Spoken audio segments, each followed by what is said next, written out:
Hey everyone, welcome back to the Bible in Order. I am your host, Pastor Joe Day, and we are jumping back into the book of beginnings, Genesis. We're picking up with Genesis chapter 8, and we are going through to chapter 11 in our walk through the scriptures in chronological order. The hope is to highlight the story of the scriptures, the narrative of the beginning through to Jesus and the New Testament. We are deep in some of the thickest weeds of the Old Testament. And so we are going to read through and then talk about what we can pull out and what we can hang our hat on in the midst of what can be largely confusing pieces of scripture or ones that are prone to pull out specific takes or interpretations. So with that, let's go ahead and jump in. Genesis chapter 8. With that, let's go ahead and jump in. Genesis chapter 8. But God remembered Noah and all the wild animals and livestock with him in the boat. He sent a wind to blow across the earth, and the floodwaters began to recede. The underground waters stopped flowing, and the torrential rains from the sky were stopped. So the floodwaters gradually receded from the earth. After 150 days, exactly 5 months from the time the Bible began, the boat came to rest on the mountains of Ararat. 2.5 months later, as the waters continued to go down, other mountain peaks became visible. After another 40 days, Noah opened the window he had made in the boat and released a raven. A bird flew back and forth until the floodwaters on the earth had dried up. He also released a dove to see if the water had receded and it could find dry ground. But the dove could find no place to land because the water still covered the ground. So it returned to the boat, and Noah held out his hand and drew the dove back inside. After waiting another 7 days, Noah released the dove again. This time, the dove returned to him in the evening with a fresh olive leaf in its beak. Then Noah knew that the floodwaters were almost gone. He waited another 7 days, and then released the dove again. This time, it did not come back. Noah was now 601 years old. On the first day of the new year, 10.5 months after the flood began, the floodwaters had almost dried up from the earth. Noah lifted back the covering of the boat and saw the surface of the ground was drying. 2 more months went by, and at last the earth was dry. Then God said to Noah, "Leave the boat, all of you, you and your wife and your sons and their wives. Release all the animals, the birds, the livestock, and the small animals that scurry along the ground, so they can be fruitful and multiply throughout the earth." So Noah, his wife, and his sons and their wives left the boat, and all the large and small animals and birds came out of the boat, pair by pair. Then Noah built an altar to the Lord, and there he sacrificed as burnt offerings the animals and birds that had been approved for that purpose.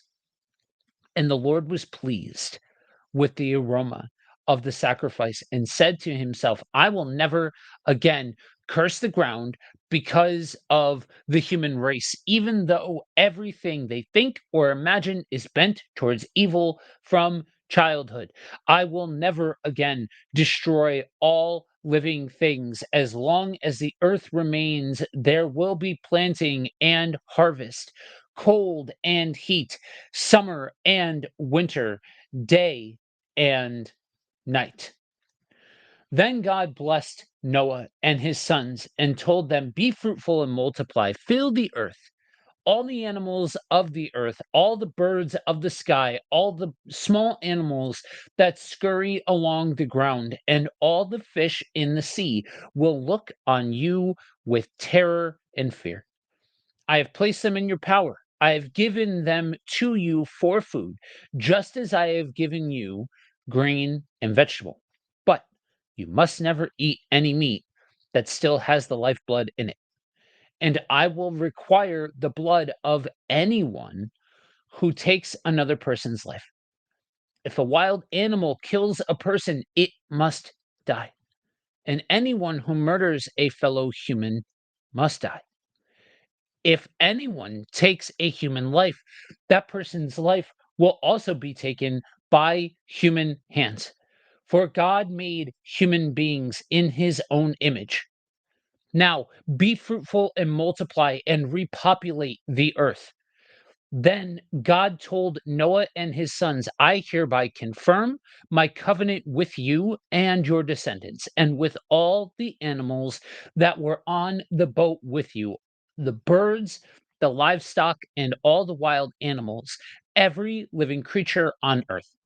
Yes, I am confirming my covenant with you. Never again will floodwaters kill all living creatures. Never again will a flood destroy the earth."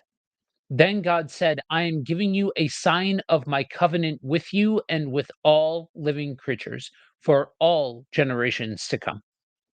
I have placed my rainbow in the clouds. It is the sign of my covenant with you and with all the earth.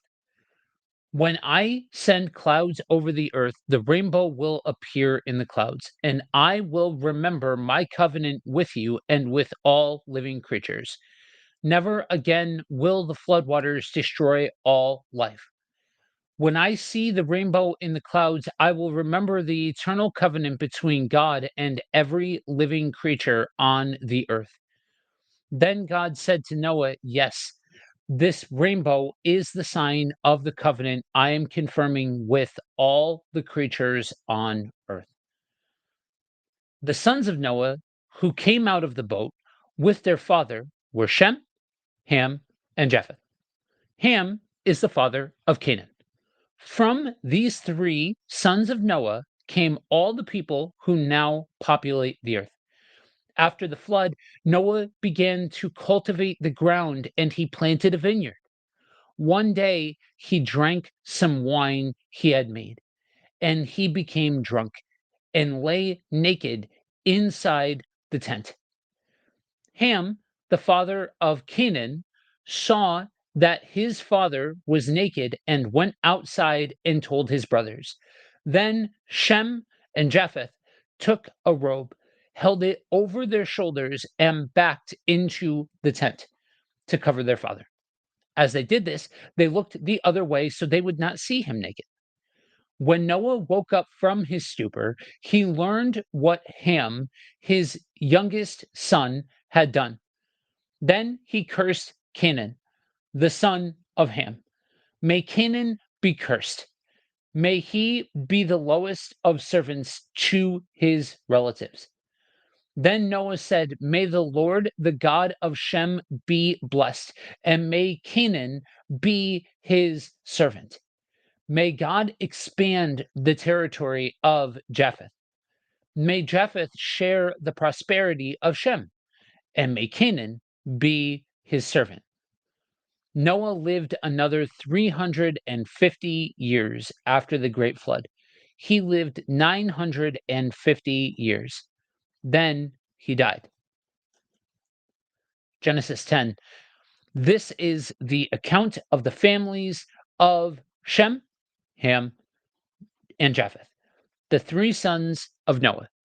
Many children were born to them after the great flood. The descendants of Japheth were Gomer, Magog, Madai, Javan, Tubal, Meshish, and Tiras. The descendants of Gomer were Ashkenaz, Riphath, and Togarmah. The descendants of Javan were Elisha, Tarshish, Kittim, and Rodium.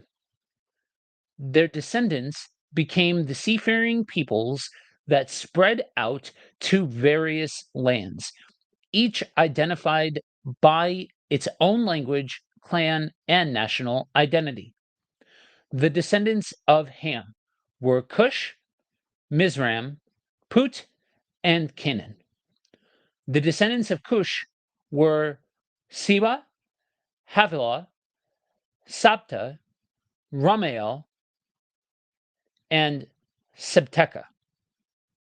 The descendants of Rama were Sheba and Dedan.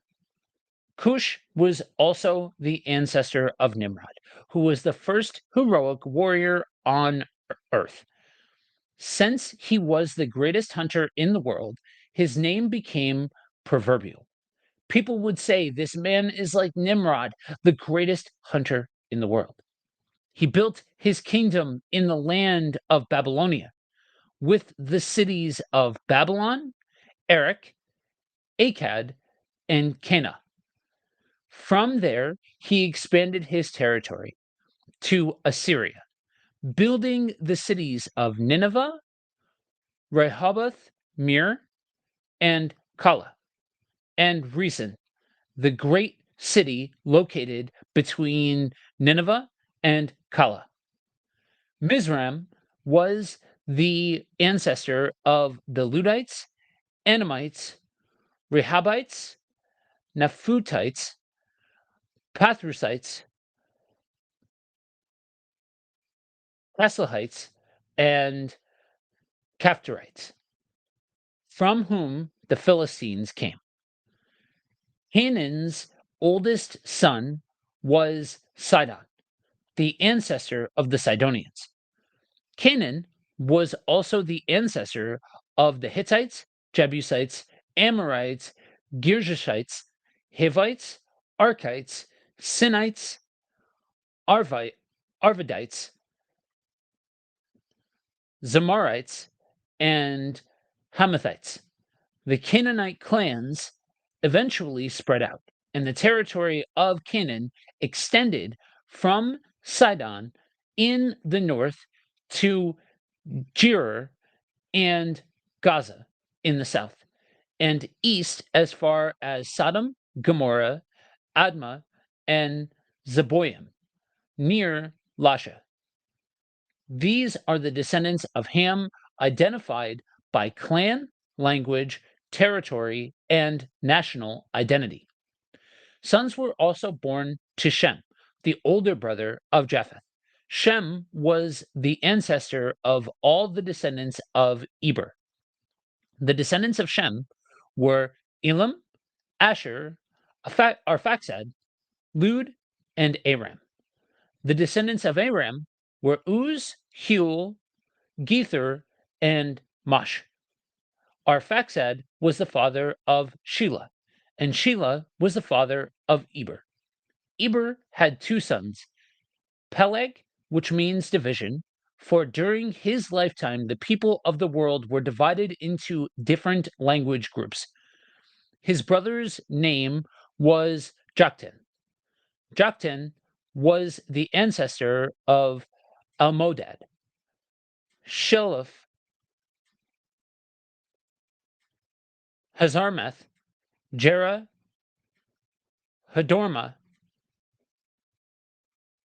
Uzel, Dikla, Obal, Abimael, Sheba, Ophir, Havilah, and Jobab.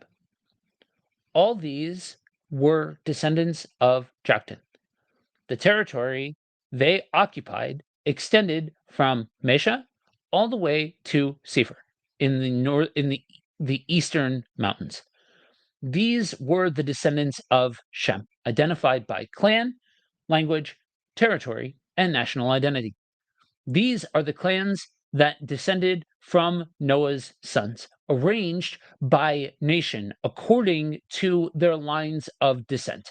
All the nations of the earth descended from these clans after the Great Flood.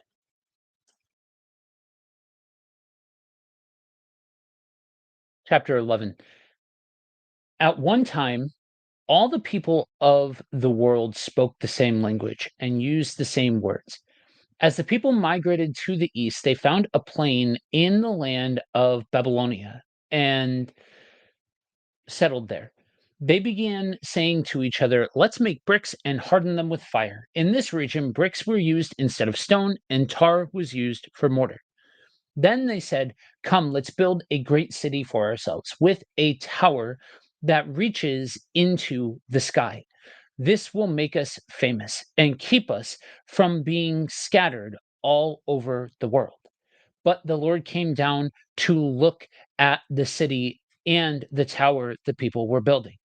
"Look," he said, "the people are united and they all speak the same language. After this, nothing they set out to do will be impossible for them. Come, let's go down and confuse the people with different languages. Then they won't be able to understand each other." In that way, the Lord scattered them all over the earth, and they stopped building the city. That is why the city is called Babel, because it is where the Lord confused the people with different languages. In this way, he scattered them all over the world. This is the account of Shem's family. 2 years after the great flood, when Shem was 100 years old, he became the father of Arphaxad. After the birth of Arphaxad, Shem lived another 500 years and had other sons and daughters. When Arphaxad was 35 years old, he became the father of Shelah. After the birth of Shelah, Arphaxad lived another 403 years and had other sons and daughters. When Shelah was 30 years old, he became the father of Eber. After the birth of Eber, Shelah lived another 403 years and had other sons and daughters. When Eber was 34 years old, he became the father of Peleg. After the birth of Peleg, Eber lived another 430 years and had other sons and daughters. When Peleg was 30 years old, he became the father of Reu. After the birth of Reu, Peleg lived another 209 years and had other sons and daughters. When Reu was 32 years old, he became the father of Serug. After the birth of Serug, Reu lived another 207 years and had other sons and daughters. When Serug was 30 years old, he became the father of Nahor. After the birth of Nahor, Serug lived another 200 years and had other sons and daughters.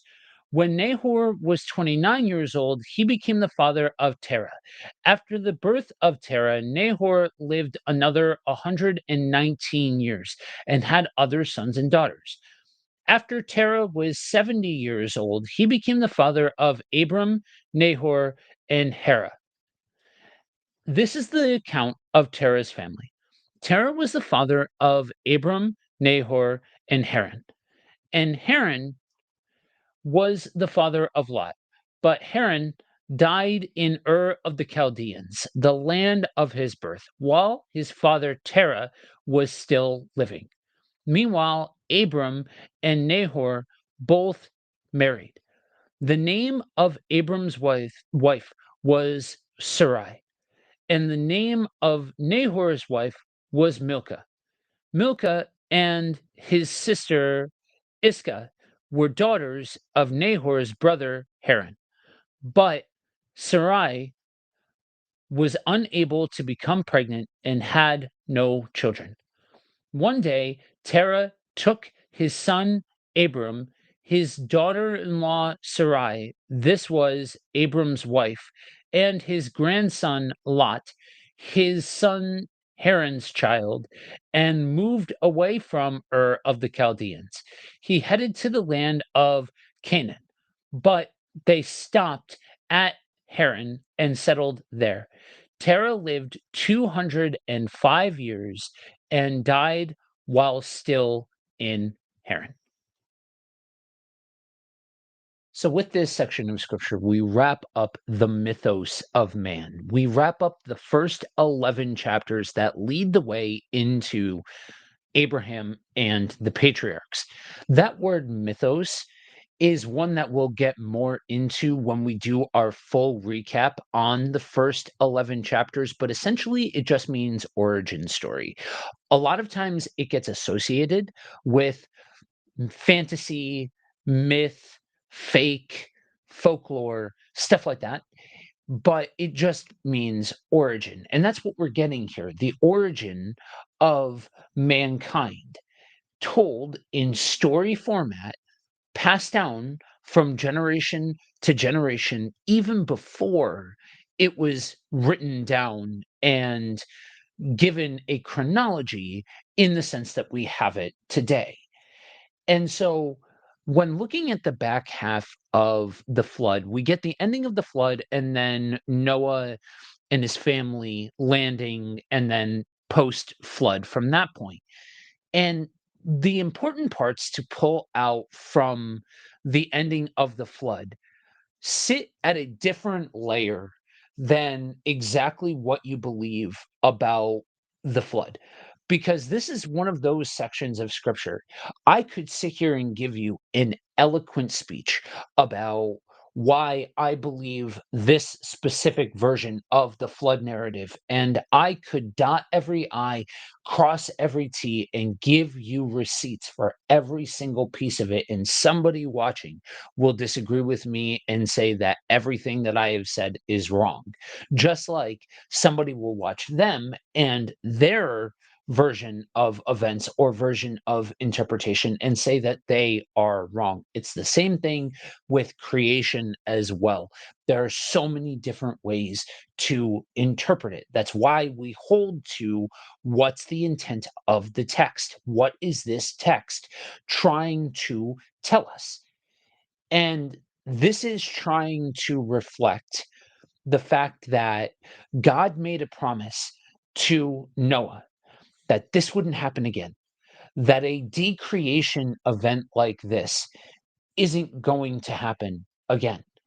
And we get kind of the culmination of Noah being a type and shadow of the Messiah. Along the way in the Old Testament, we are going to see several figures that are types and shadows of the Messiah, the one that will ultimately be fulfilled in Jesus, each one highlighting bits and pieces of what is ultimately going to be the salvation story, but along the way, in some way, shape, or form, showcases their humanity.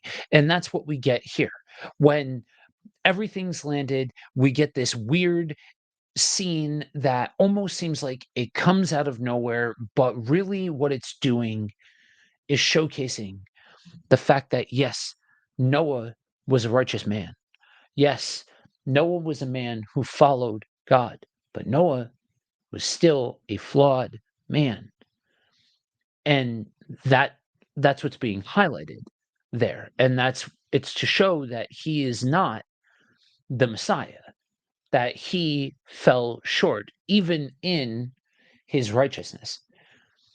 Now, post Noah, it's almost like the flood narrative is easier to be able to track with.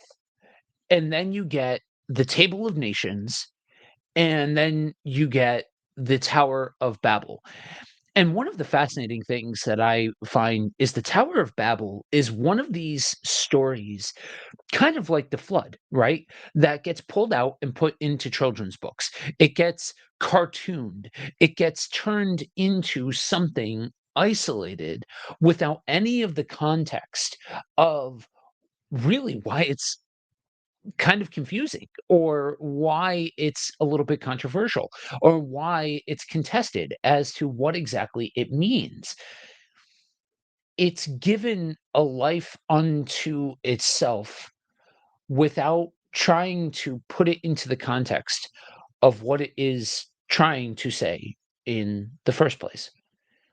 And so we get the rest of the flood, the ending of the flood. Again, the flood is not contingent on a classical view of the flood. The Bible is not contingent on a classical interpretation of the flood. I have heard plenty of really strong arguments that do not break theology prime in explaining that the flood was an isolated event that the ancient people would have thought was widespread. I've heard really strong arguments for the fact that it was a full-blown worldwide flood. I'm not going to necessarily comment on that one way or the other. I know for me, I have gone back and forth. I have a lot of history, and honestly, I've kind of come to the point where, because it's not theology prime, because it's not a close-handed matter of the Christian faith, I leave it up to being one of those things that, okay, maybe it happened this way, maybe it happened that way, but either way, God is still God, Jesus is still Jesus, and I guess we'll find out eventually. And then you get the descendants, and you get the sons of Noah, and then you get the descendants, and you get the sons of Noah, and you get the curse of Ham, and you get the table of nations. The breakdown of each one of these people groups that would have come out of the descendants of Noah as it was understood by the Jewish people. That's what that is trying to showcase. The lineage of Noah and his descendants to repopulate the earth. So scholars will talk about how that is basically an outline to talk about each one of these people groups along the ancient Near East. And famously, and part of why this is there's back and forth about this, that not every single people group is represented. This is not an extensive or exhaustive list of the of the ancient world, or all of the descendants of that would have come out from this, or every single people group in history, or anything else like that. This is an ancient picture at the repopulation of the ancient Near East. And ultimately, why we have to leave this as an open-handed picture, an open-handed topic, is that this does not sit at the same layer of a scientific textbook.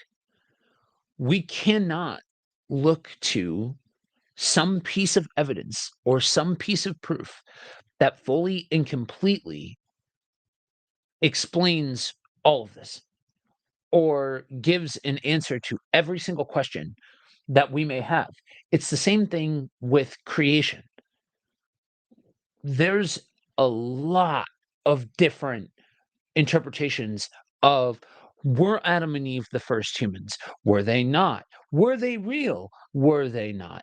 All of those different things. And even within those, just those two questions, there's 87 different questions inside of there. So looking to the way that this would be originally understood, it's the picture that we are looking at this decreation event, God's justice, cleansing the world, his agreement and covenant with a human to keep humanity going, to keep his promise going, and then the promise that this kind of decreation event wouldn't happen again, and then the fall of Noah, Noah showing his humanity, and then his sons showing their humanity in the curse of Ham, and essentially giving a reason why the Canaanites would would be subjugated. And one of the things that I feel the need to say is if you have heard some kind of explanation that, oh, the descendants of Ham, or the descendants of the Canaanites are XYZ people group in the modern context, and pulling that forward, it's not a good interpretation. Nobody in the modern context should be associated with this. And if you hear all of that and you're like, I have no idea what you're talking about, I didn't even know that that was a thing, then awesome. I'm so glad that that's not something that you've heard. But generally, it kind of boils down to some racist nonsense when you start to get a specific people group associated with the curse of Ham or the Canaanites. And then we get the Tower of Babel. And this is where part of the Table of Nations kind of matches up with the Tower of Babel to explain the dispersion of people and why there's so many people in so many different areas and the difference in languages. Again, this is not a definitive statement. This is a story. It's one that at the end of this chapter in 11, we get Abram, and we're gonna go on from there, and that's where it gets more concrete as far as, the patriarchs and into the early nation of Israel and so on and so forth, into the rest of the Old Testament. But this is essentially a story to explain why there are so many different languages and groups of people and nations, not in the geopolitical sense, but people groups across the world. Now, that's a very watered down version. There have been countless books, thousands of books, thousands of hours of content created, thousands of pages of books written about trying to explain all of this stuff and trying to give something maybe a little bit more concrete. The best I can do is point to the model in which it would be understood in the ancient Near East to capture this idea of what is this saying about God? What is this saying about God's story for humanity? What is this saying about God's character? What's the intent of the story? Because outside of that, we can kick the can around. We can posit theories. We can entertain notions, but all of that sits separately than actually understanding what the scriptures say. And I think that's part of why this whole section, these first 11 chapters, are such a turnoff for so many different people, because we don't actually have a lot of concrete foundation outside of God to stand on. And humans really like control. And I think that's part of why so many things get poured into this to try and explain what's happening here in more definitive language than we are actually given. All right, y'all. That's it. That's all. That's a wrap. If you have any questions, go ahead and drop a comment down below. If you're listening to the podcast, remember there's a YouTube channel. You can go ahead and hit us up there. Until next time, peace.